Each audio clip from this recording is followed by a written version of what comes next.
Welcome to the Dark Past TV. And if you are new to this channel, please click the subscribe and hit the notification bell button below for more updated videos.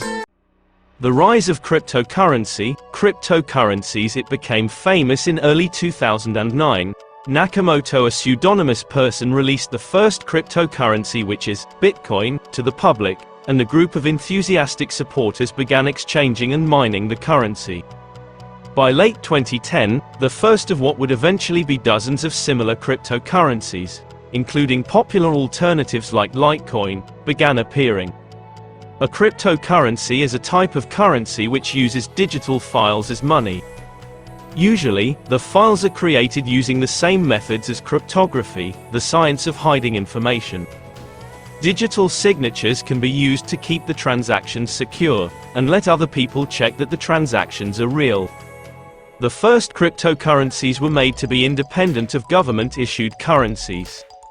Cryptocurrencies use decentralized control, which means that they aren't controlled by one person or government. This is different to centralized, electronic money and central banks. The control of each cryptocurrency works through a distributed ledger, a list of transactions shared by everyone, usually a blockchain, that serves as a public financial transaction database. Bitcoin, first released as open-source software in 2009, is often called the first decentralized cryptocurrency. Since then, over 4,000 cryptocurrencies, sometimes called altcoins, which is short for alternative coins, have been created. It all started in the world of cryptography, or cryptology is the practice and study of techniques for secure communication in the presence of third parties called adversaries. It is a malicious entity whose aim is to prevent the users of the crypto system from achieving their goal, primarily privacy, integrity, and availability of data. An adversary's efforts might take the form of attempting to discover secret data, corrupting some of the data in the system, spoofing the identity of a message sender or receiver, or forcing system downtime. More generally, cryptography is about constructing and analyzing protocols that prevent third parties or the public from reading private messages. Various aspects in information security, such as data confidentiality, data integrity, authentication, and non-repudiation, are central to modern cryptography. Modern cryptography exists at the intersection of the disciplines of mathematics, computer science, electrical engineering, communication science, and physics. Applications of cryptography include electronic commerce, chip-based payment cards, digital currencies, computer passwords, and military communications. In 1983, the American cryptographer David Chaum conceived an anonymous cryptographic electronic money called eCash.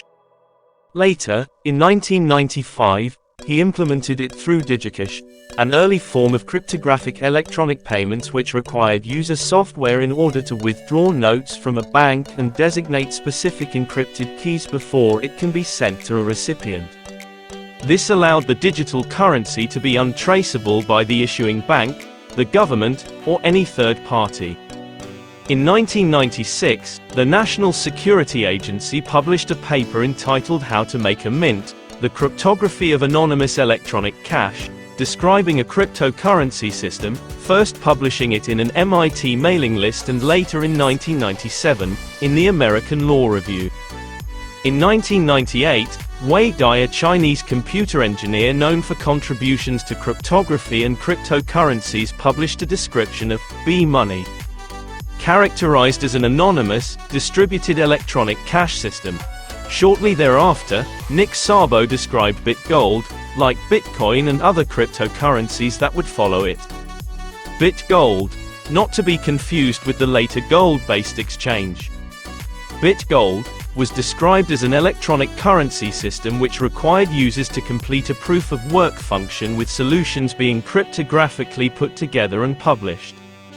The first decentralized cryptocurrency, Bitcoin, was created in 2009 by presumably pseudonymous developer Satoshi Nakamoto. It used SHA-256, a cryptographic hash function, in its proof-of-work scheme, a form of cryptographic zero-knowledge proof in which one party, the prover, proves to others, The verifiers that a certain amount of computational effort has been expended for some purpose. Verifiers can subsequently confirm this expenditure with minimal effort on their part. A key feature of proof-of-work schemes is their asymmetry. The work must be moderately hard, yet feasible, on the prover or requester side, but easy to check for the verifier or service provider.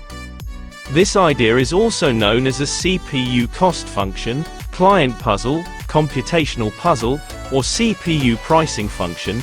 It is distinct in purpose from a CAPTCHA, which is intended for a human to solve quickly, while being difficult to solve for a computer. In many cases, cryptocurrencies cannot be converted to real currencies.